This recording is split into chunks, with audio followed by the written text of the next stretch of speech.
बड़े बुजुर्ग कह गए हैं विद्या कंठ की और पैसा गंठ का। गंठ का मतलब गांठ का, पास का। हमारे पास 1 लाख रुपया है परंतु हमारे जेब में तो 1 भी रुपए नहीं है, घर पे रखे हैं। और यहाँ जरूरत, भैया हमें भूख लगी है बहुत ज्यादा, होटल वाले ने कहा भाई 50 रुपए की थाली है, अरे हमारे घर पे 1 लाख रुपए रखे हैं। होटल वाले कहेंगे कि भाई रखे हैं तो रखे, हमारे को दो 50 रुपए। अब हमारे पास 50 नहीं है तो भाई लो, पैसा नहीं है हमारे पास प्रेजेंट में तो रोटी भी मिलने वाली नहीं है। इसलिए 2 चीजें याद रखना, विद्वान बनना तो पुस्तकों के बल पे मत बन जाना, वो सारी चीजें प्रैक्टिकली आपके कंठ में होनी चाहिए। विद्या रट्टू तोते की तरह याद ना कर लेना, CO2 याद कर लिया, प्रैक्टिकली हो, वो चीजें यहां हो गले में, कंठ में। किसी ने बोला साल भर बात तो फट से बता दो, 2 और 2 4 पुस्तक में लिखा है, 2 + 2 4, 2 फिर 3 4, ऐसा नहीं, याद हो, वो अभ्यास में हो। और विद्या कंठ की, पैसा गंठ का, 2 पैसे बचाते भी चलना। तुम 100 रुपए कमाओ तो 100 रुपए से 10 रुपए बिल्कुल भूल जाओ उसको कि रखे हैं, जब भगवान ना करे कभी मुसीबत आए, कभी समय बिगड़े, तब के लिए वो पैसा रहे। कल को बेटी का विवाह करना हो, किससे मांगने जाओगे? अभी से बचाना शुरू करो पैसे। कहाँ जाओगे? 2 पैसे बचाने का अभ्यास अभी से करा करो। पैसे बचाते हो कि नहीं आप लोग? कई लोगों की आदत होती है पैसे आए तो उड़ा देते हैं, आया बस उड़ा दिया, खत्म कर दिया। अरे पागल हैं ये लोग, यही लोग परेशान हैं और यही लोग रोते हैं। शास्त्र कभी ऐसा नहीं कहते कि पूरा पैसा उड़ाओ। जितना पैसा, माताओं आपसे भी बोल रहा हूं, आप लोग ना ज्यादा पैसे खर्च ना किया करो। पति ने दिया है जाओ 1000 रुपए की साड़ी लेके आओ, तो 800 की लाओ, 200 बचा लो, 200 आपके काम आएंगे, कल आपको जरूरत पड़ेगी, पति को जरूरत पड़ जाए। पति मांगता ना पत्नियों से, है कुछ पैसे, फिर पत्नी, यदि जो पत्नी विपत्ति के समय में पैसे निकाल के दे दे उसी को लक्ष्मी कहा जाता है ना। अब पति हाथ खड़े, पत्नी हाथ खड़े कर दे कुछ नहीं है तो लो, ये पत्नी फिर लक्ष्मी का स्वरूप नहीं है, ये स्त्री को लक्ष्मी नहीं कहा जा सकता। जो पत्नी, जिस स्त्री के पास लक्ष्मी ना हो वो लक्ष्मी माँ कैसे बनेगी? तुम्हें लक्ष्मी कहा गया है। लक्ष्मी, जिस घर की नारी पैसे बचाती है वो घर बहुत संपन्न होता, उस घर में कभी पैसों की कमी नहीं आती। और जो नारी जरूरत से ज्यादा खर्चा करती है उस घर में कभी लक्ष्मी माता ठहरती नहीं है, ये ठीक नहीं है। इसलिए 100 रुपए मिले तो उसमें से 10 रुपए बचाने का प्रयास करो, वो आपके काम आएगा कल को। कल को फिर से लॉकडाउन लगा तो कहाँ मांगने जाओगे? अभी अचानक लॉकडाउन लग गया तो बताओ, किसी के घर आटा था, किसी के घर नहीं था, किसी के घर चावल थे, किसी के घर नहीं थे। आपके पास जो पैसा पड़ा था वो काम आया कि नहीं इस लॉकडाउन में? हाँ या ना? नहीं होता तो कहाँ हाथ पसारने जाते? अच्छा लगता? कोई देता कि नहीं देता राम जाने। इसलिए कल कौन सा वक्त आकर खड़ा हो जाए, इसके लिए आपको अभी से कमर कस के चलनी चाहिए। 100 रुपए कमाओ तो 100 रुपए के 4 हिस्से बनाओ। 100 रुपए में से 25, देखो शास्त्र कितनी बढ़िया, जो व्यक्ति शास्त्रों के अनुकूल चलेगा वो जीवन में कभी परेशान नहीं होगा। 100 रुपए कमाओ तो 100 रुपए में से 100 के 4 हिस्से बनाओ, 25 25 25 25, 25 चौके 100। 25 रुपए आपको कहां खर्च करना है? यदि आप दुकानदार हैं, किराने की दुकान है, फैक्ट्री है, बर्तन की दुकान है, उस 100 रुपए आपने कमाया तो 100 में से 25 रुपए अपनी दुकान में और सामान, ग्राहक लौटे ना, ग्राहक ने मांगा ये सामान आपके पास नहीं है तो वो 25 रुपए से आप वो सामान खरीद के अपनी दुकान में भरो, ताकि आपकी दुकान में आया हुआ कोई भी ग्राहक लौटे ना। हर दुकानदारों को इस बात का विशेष ध्यान देना चाहिए कि ग्राहक लौटने नहीं चाहिए। जिस दुकान से ग्राहक खाली हाथ लौटने लगते हैं उस दुकान में दरिद्रता का वास हो जाता है। भले वो कितनी फ्रंट लोकेशन की दुकान क्यों ना हो, ग्राहक लौटा, आपने व्यवहार से लौटा दिया या अभाव से लौटा दिया, बस फिर लक्ष्मी मां रूठ जाती है। इसलिए 100 रुपए में से 25 रुपए अपनी दुकान में, वह सब्जेक्ट के लिए। आपका जो फील्ड है, बर्तन की दुकान है तो बर्तन से रिलेटिव सारी चीजें, दवाइयों की दुकान है दवाइयां सारी हों, लगभग कोई ग्राहक भले कम मात्रा में हो पर वस्तु होनी चाहिए। चलिए समझदार हैं आप, समझते चलिए। 25 रुपए अपने व्यापार को बढ़ाने के लिए, अपने बिजनेस को बढ़ाने के लिए, अपना ग्रोथ करने के लिए 25 रुपए अपनी कमाई से खर्च करो। चलिए अब बचा कितना? 75। अब 25 रुपए कहां लगाना है? 25 रुपए बिल्कुल बैंक में जमा कर दो। कब के लिए? In future. हो गए 50। अब बचे आपके पास 50 रुपए। 25 रुपए में आप अपने घर का खर्चा करो, दाल चावल नमक तेल, पत्नी के लिए, बच्चे के लिए, माँ के लिए साड़ी, पिता के लिए कपड़े, पत्नी के लिए कपड़े, अपने लिए कपड़े लाओ। हाँ, और ये 25 रुपए अपने जरूरत से खर्चा करो। डीजल पेट्रोल है, गैस है, चूल्हे का सब कितना गृहस्थी में लगता है, दूध का बिल है, फलाना बिल है, इसके पैसे सब चुकाओ, बीमा कराया है वो सब चुकाओ। 25 रुपए यहाँ खर्च करो। अब बचा कितना? 25 रुपए बचा। उस 25 के 2 हिस्से करो। कितने हिस्से? 25 के 2 हिस्से करेंगे तो 12.5 हो जाएगा। 12.5 वैसे नियम तो यह है कि वो 25 रुपए जो बचे हैं उसका आप परमार्थ करो, दान और पुण्य करो। क्या करो? दान पुण्य करो। वो 25 रुपए से आप जरूरतमंदों की जरूरतें पूरी करो, सेवाएं करो। पर मैं कहता हूं 2 हिस्सा कर लो, 12.5 के। तो क्या होगा? 12.5 रुपए तो बिल्कुल दान के लिए निकालो 100 रुपए में से, और जो 12.5 रुपए बचा है वो आपके अड़ोसी पड़ोसी रिश्तेदार नातेदार उनके लिए बचा के रखो। कल पड़ोसी कहे कि भैया जी हमारी बिटिया का विवाह है, जरा 10,000 की जरूरत है। देखो पड़ोसी पड़ोसी के काम आता है। और जब आप कमाने लग जाते हैं ना तो लोग आपसे अपेक्षाएं भी रखते हैं, उम्मीदें भी रखते हैं, भाई हमारा व्यक्ति कमाता है, मांगेंगे तो दे देगा। पर देना भी उनको जो वापस कर दें। एक बार 1,500 रुपए दे के देख लेना। भाई कई लोग ऐसे खा के भाग जाने वाले बहुत होते हैं। हाँ, तो जो लोग ईमानदार हैं यदि उनको जरूरत है तो पड़ोसी धर्म भी ये निभाना चाहिए कि आप उसकी जरूरत पूरी करें बिना कर्जा लिए, ब्याज लिए। क्या होता है ना, आज के जमाने में लोग ब्याज ले लेते हैं। 5,000 रुपए देंगे तो 4% ब्याज ले लेते हैं, 5% ब्याज ले लेते हैं। कई लोग मैंने सुना 10% ब्याज लेते हैं। ब्याज का पैसा कभी आपको सुख नहीं देगा, लिख कर रख लो स्टाम्प पेपर में। ब्याज का पैसा कभी आपको सुकून नहीं देगा। आप करोड़ कमा लो, हमें फर्क नहीं पड़ता, 1 करोड़ कमा लो ब्याज से, पर वो तुम्हें ना शांति से सोने भी नहीं देगा। देखिए हेल्प करिए, मदद कीजिए। आप मेरे से 5,000 रुपए मांगेंगे, महाराज जी बेटी का विवाह है, मैं महीने भर बाद लौटा दूंगा, सहार समय दूंगा, लो भाई 5,000 रुपए लो। पर चलो आपने 1 महीना कहा, मैं 1.5 महीने के लिए देता हूं, 1.5 महीने बाद आप चुका दीजिए, बात खत्म। तो 5 का 5 ही वापस लो, ये पुण्य हो जाएगा। और ब्याज लिया आपने 5 का 5.5 लिया तो ये फिर वो 500 रुपए फिर पचने वाले नहीं है। वो तुम्हारे बच्चों के संस्कार भी बिगाड़ेगा। वो 500 रुपए जो घर में गलत पैसा, याद रखना मेरी माँ, गलत ढंग का पैसा आपकी देहरी के भीतर नहीं आना चाहिए। वो आ जाएगा तो आप सबकी नींदें हराम कर देगा, भले वो 50 रुपए ही क्यों ना हो। ईमानदारी से कमाइए, मेहनत से कमाइए, और जो कमाइए उसके 4 भाग बनाइए। मैंने 4 हिस्से कर दिए, बात समझ में आई? अब कोई हिस्सा बचा हो तो बताओ। मैंने एक हिस्सा बचत के लिए कहा है, बचाओ। कल को बीमार पड़ गए, डॉक्टर ने कहा 20,000 लगेंगे, कहां से लाओगे? 20,000 होने चाहिए आपके पास। इसलिए कल को कब जरूरत पड़ जाए एक हिस्सा संभाल के रखो, एक हिस्सा अपने व्यापार को बढ़ाने में लगाओ, एक हिस्सा दान पुण्य में लगाओ, एक हिस्सा अपने घर की जरूरतें पूरी करो। 1 लाख में से 25-25 हजार के 4 हिस्से कर दो, काम बन गया। आप 10,000 कमाते हो, 10,000 के 4 हिस्से कर दो। चलो दान कम करो पर पैसे बचाओ, आपके काम आएंगे। आप बचाइए अपने पास, कुछ अच्छा होगा आपके साथ, है ना। मैं तो ये चाहता हूं सबके पास कुछ पैसे तो बचत के होने चाहिए, खाली हाथ नहीं होना चाहिए कोई। और ये संभव तब है जब आपके फिजूल के खर्चे कम। आप लोग फिजूल के खर्चे बहुत करते हैं। साड़ी 1,000 की क्या जरूरत है पहनने की? 800 की पहन लो। 500 की क्या जरूरत है? 400 की पहन लो। बहुत ज्यादा शरीर ही तो ढकना है, 2 पैसे काम आएंगे। कल को ये साड़ी जो पहन रखी है 10,000 की, ये भी तो कल कचरे में चली जाएगी। उसका कुछ सदुपयोग कर लो, है ना। पैसा आए, ये पैसा लक्ष्मी माता है, माँ है, धन हमेशा विधाता दे, तो उसका सदुपयोग करो। हाँ, मैं तो हमेशा पैसे बचाता हूँ, इसलिए बचाता हूँ कि यहाँ पर मेरी बहुत सारी माताएं रहती हैं, अन्न क्षेत्र चलता है। यदि पैसा बचाऊंगा तो कल को यदि किसी ने हेल्प नहीं की, मदद नहीं की, तो भी अन्न क्षेत्र बंद नहीं होना चाहिए। हम तो इसलिए 2 पैसे बचा के चलते हैं कि कल को किसी ने सहयोग नहीं किया, वैसे आप तो सहयोग करते हैं, पर किसी ने कल को नहीं किया तो क्या अन्न क्षेत्र बंद कर देंगे? नहीं, तब के लिए बचा के चलना। हम तो केवल यही, हम बहुत बड़े लोभी व्यक्ति हैं। हम तो यही लोभ करते हैं कि अन्न क्षेत्र चलता रहे। यहाँ 2,000 साधु, 2,000 लोग जब रोज खाते हैं बड़ा संतोष मिलता है। लगता है कि भगवान ने धरती पे भेजा था तो भेजना उसका सार्थक हो गया, और मेरा भी इस धरती में खाना पीना सब सार्थक हो गया, क्योंकि मेरा शरीर किसी के काम आ रहा है ना। शरीर तो आपके पास भी है, वाणी तो आपके पास भी है, पर मैं अपनी वाणी से ना भीख मांग मांग करके 2,000 लोग रोज खा रहे हैं। इनमें कितने गृहस्थी लोग हैं पता है? आप कभी जो यहाँ पर खड़े रहते हैं ना लाइन से, गृहस्थी लोग, साधु लोग अन्न क्षेत्र में, एक दिन पूछ लेना कि भोजन कैसा मिलता है और भरपेट मिलता है कि नहीं। वो संत रोम रोम से कहेंगे हाँ। आप खुद पूछना, मैं क्या कहूँ आपसे, पूछना। किसी के 4 बच्चे हैं तो 4 बच्चे हैं और 2 पति पत्नी, 6 लोगों का बढ़िया भर के प्रसाद यहाँ से जाता है। हमें बड़ा संतोष होता है कि चलो हमारी वाणी किसी के काम आ रही है ना, हमारा शरीर किसी के काम आ रहा है। भाई वाणी तो आपके पास भी है, शरीर तो आपके पास भी है, आपका भी काम आ रहा है। पर कोशिश यह करो कि हमारा शरीर, हमारी वाणी, हमारा स्वभाव, हमारा व्यवहार, हमारा धन किसी के काम आए। सभी में बांट कर खाए उसे इंसान कहते हैं, पराया दर्द अपनाए उसे इंसान कहते हैं। यूं भरने को तो पक्षी भी अपना पेट भरते हैं, पर सभी में बांट कर खाए उसे इंसान कहते हैं।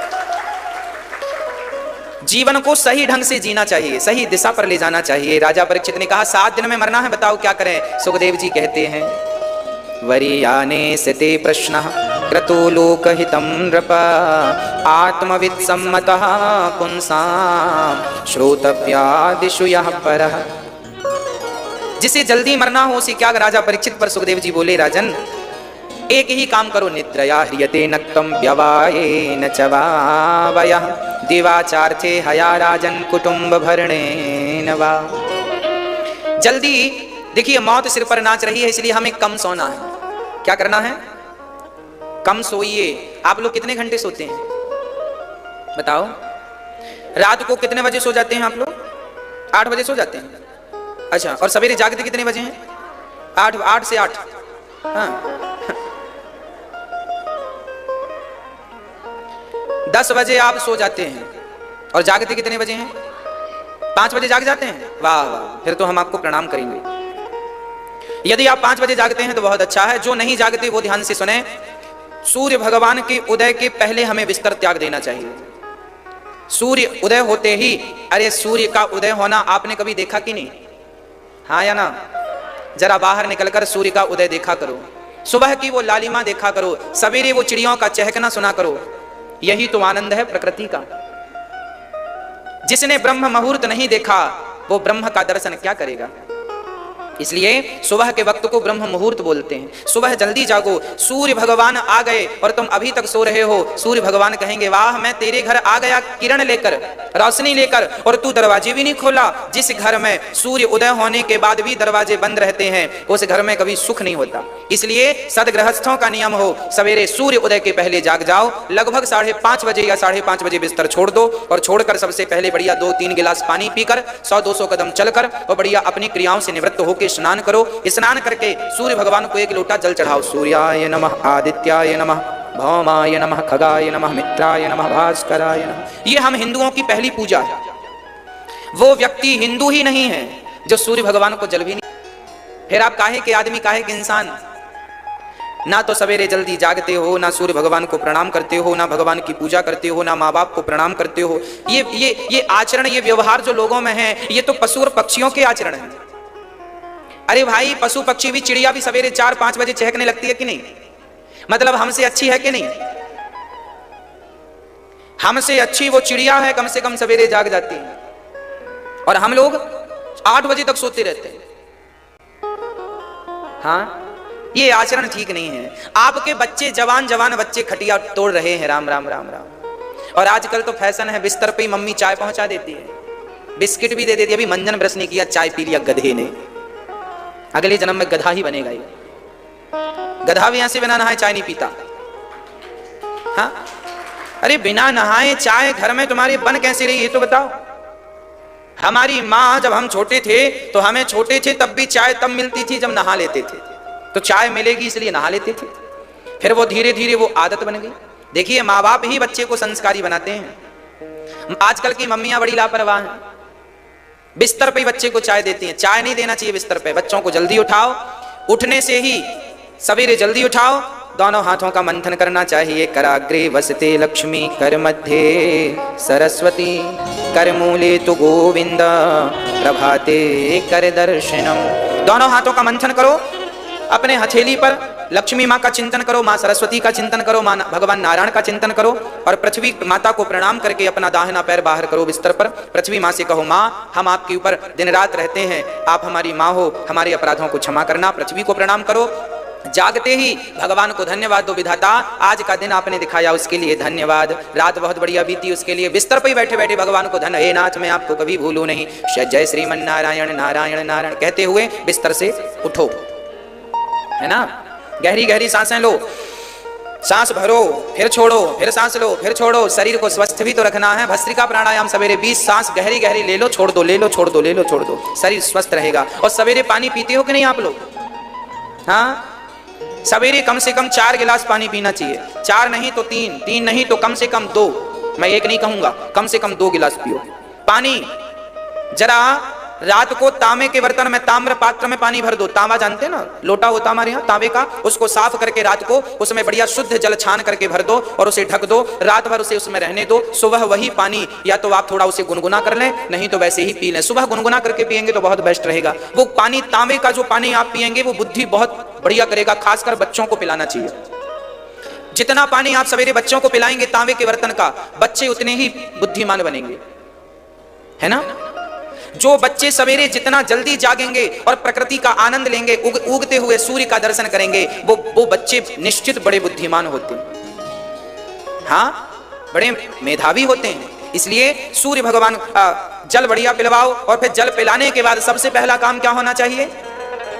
100-200 कदम चलो, है ना, और उसके बाद सीधा स्नान हो, मलमूत्र की क्रियाओं से निवृत्त होकर स्नान हो। स्नान के बाद शुद्ध वस्त्र पहनकर सबसे पहले बच्चों को लोटा भर जल दो, कहो बेटा सूर्य भगवान को चढ़ाओ चढ़ाओ चढ़ाओ। बच्चे कहते हैं क्या होगा? अरे वो जो होगा हम बाद में बात करेंगे, अभी चढ़ाओ, सूर्य भगवान का धन्यवाद दो। एक लोटा जल तो चढ़ा ही सकते हो। एक बच्चे ने हमसे पूछ लिया, महाराज जी सूर्य भगवान को जल क्यों चढ़ाएं? हमने कहा ये बताओ, तुम्हारे घर में लाइट जलती है, बिल देते हो कि नहीं? हाँ, मीटर लगा है, बिल देते हैं। पानी आता है, बिल देते हो कि नहीं? देते हैं। नगर पालिका बिल लेती है पानी का भी। अच्छा, लाइट जलती है तो बिल लगता है। सूर्य भगवान दिन भर अपनी लाइट फ्री में दे रहे हैं, तुमने कोई बिल दिया सूर्य भगवान को? विटामिन डी तुम्हें फ्री में दे रहे हैं, तुमने कोई बिल दिया? अरे भाई, बिल नहीं दे सकते तो लोटा भर जल चढ़ा के धन्यवाद तो दे दो प्रभु। ये धन्यवाद है, ये कृतज्ञता है उस ईश्वर की। क्या है ये? कृतज्ञता है ये। और आजकल लोग कृतघ्नी हो गए हैं, विटामिन डी भी ले रहे हैं, सूर्य का प्रकाश भी ले रहे हैं और उन्हें प्रणाम भी नहीं करते। वाह, तुम जिस पत्तल में खा रहे हो उसी में छेद कर रहे हो।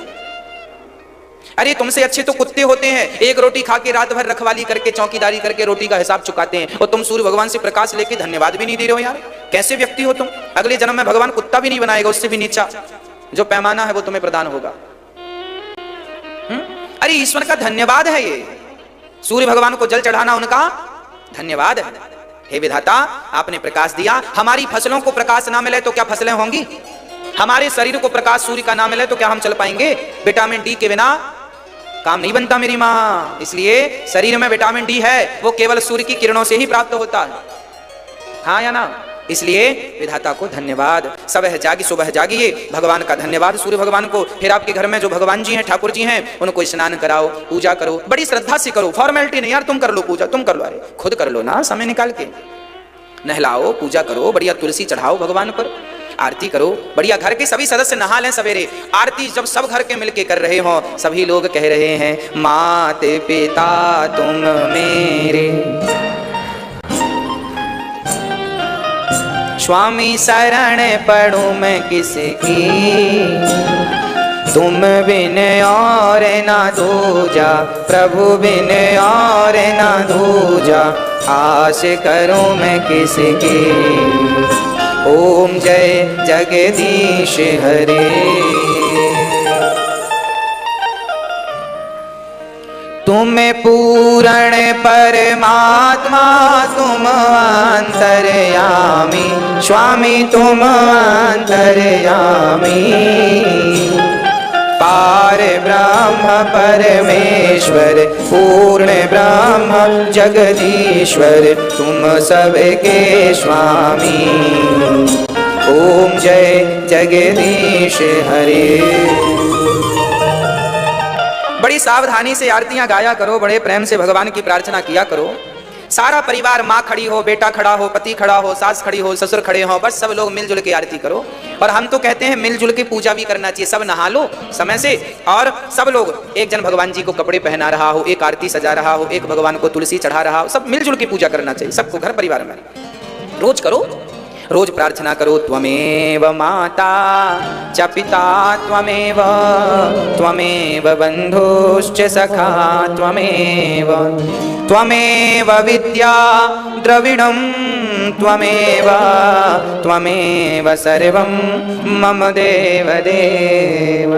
हाँ, बड़े भाव से पूजा करो। भगवान से रोज हाथ जोड़ के कहो सभी लोग, हे नाथ आप ही हमारी माता हो, आप ही हमारे पिता हो, ये बच्चे आपके हैं, ये घर आपका है, हम भी आपके हैं। हे नाथ हमें कभी भुलाइएगा मत, हे नाथ हमें बिसारिएगा मत, हे नाथ हम आपके हैं, हमें अपनी शरण में ले लो राम, हमें अपनी शरण में ले लो श्याम।